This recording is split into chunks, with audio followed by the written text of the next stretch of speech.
Hello, this is Chitran Shaksana from Just Tutors. Today in this video we are going to learn more about friction. Means we'll learn about friction in detail. Let's move ahead and check it out the objectives of this video. The very first objective is friction a necessary evil. The second is increasing and reducing friction. The last but not the least, fluid friction. Before starting or learning on these objectives, we'll try some warm-up questions. Here are your questions. You can pause the video and try your questions, and after that check your answers on the next slide provided for you. Here are your answers. If your answers are correct, then well done. You have pretty good knowledge about friction. So let's move ahead and start with friction, a necessary evil. Before we read this or understand about it, first let us discuss some questions. Why do you think it is hard to walk on a wet or slippery surface? Yeah, it is difficult to walk on a smooth and wet floor or slippery surface because the friction is less there and the required grip is not available, so sometimes we slip on wet floor or slippery surface. You may remember from the last video that friction increased if it is on like some rough surface. If there is a rough surface, the friction on that surface will be higher comparatively to the friction on a smoother or slippery surface. So that is why to make a good grip, a required grip, we must have a rough surface. So we can say things where frictions have significant effect, and remember that all these effects makes possible because of force of friction. So we can say that if an object started moving, it would never stop if there were no friction. Had there been no friction between the tire of the automobiles and the road, if there is no friction between those tires and the road, they'll slip. They could not be started or stopped or turned to change the direction of motion. We could not fix a nail in a wall or tie a knot. Have you noticed that it is easier to hold a glass when your hands are dry rather than when you have wet or oily hands? It is because our hands are wet or oily, so we are unable to get a good grip. That is why it often falls. Another question arises: what makes it possible to write on a blackboard or on a paper? So again, it is a friction. When we write, we press chalk or pencil against blackboard or a paper.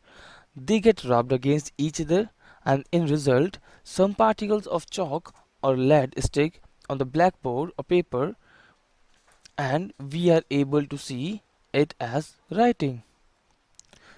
So you can say that friction is necessary in our daily lives and has many advantages, as we have seen in these examples we just discussed. So let's move ahead and see what's next. Oh, now disadvantages of friction. Yeah, remember, everything has two aspects. One is good and one is bad, pros and cons. So as friction is also a thing which has some advantages along with some disadvantages. So in on this slide we will discuss disadvantages of friction. As we have seen, friction has many usages in our daily life, but on other hand it has some disadvantages too. During winter, what do you do when you feel cold? Remember, you vigorously rub your palms together for a few minutes and to feel the warmth because of this action. Yeah, again there friction works. What happens when you strike a matchstick against the rough surface? It catches fire. So we might have observed that the jar of a mixer becomes hot when it is run for a few minutes. There are various other examples in which friction produces heat. In fact, when a machine is operated, heat generated causes much wastage of energy. So the very big disadvantages of friction is that it produces heat. So it wears out the materials, whether they are screws, ball bearings, or soles of shoes.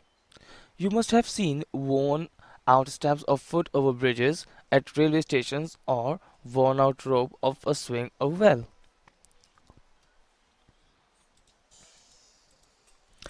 Now, increasing and reducing of friction. There are many situations where friction is desirable. Tires of bus, truck, cars are treated so they can have better grip while moving on the road.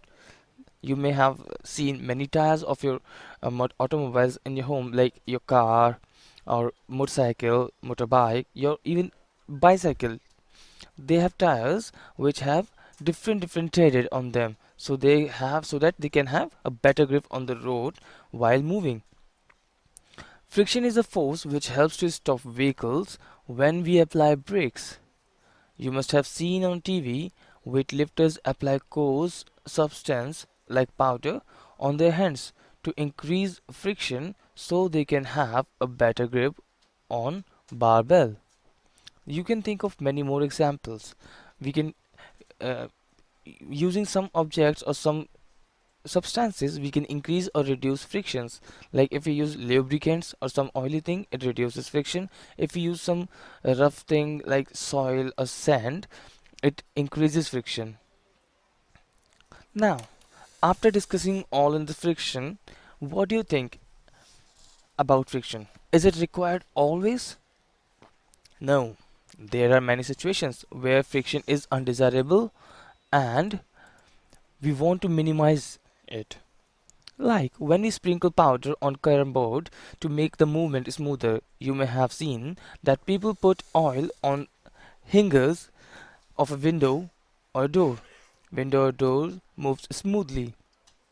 A bicycle and a motorcycle mechanic uses grease between the moving parts of these machines. In all these above cases, we want to reduce friction in order to increase efficiency. When oil grease of graphite is applied between the moving part of machine, a thin layer is formed. There are there and moving surface do not directly rub against each other. Interlocking of irregularities is avoided to a great extent, and movement becomes smooth. The substances which reduce frictions are called lubricants. Now, fluid friction. In science, we call gases and liquids by the names fluids. All fluids exert force of friction on the object that move through them. The frictional force also depends on the shape of the object and nature of the fluid. There are certain ways to reduce drag. Now, the word drag. The frictional force exerted by fluids is called drag. The frictional force on an object in a fluid depends on its speed with respect to the fluid. Let's say example fishes. When fishes swim or fish swim in water, it has to overcome or fight against the friction of water or fluid. Here are some warm-up practice questions. You may try these questions by pausing the video and check your answers on the next slide. Here are your answers. That's all for this video. For more videos, you could log on to justtutors.com. Thank you.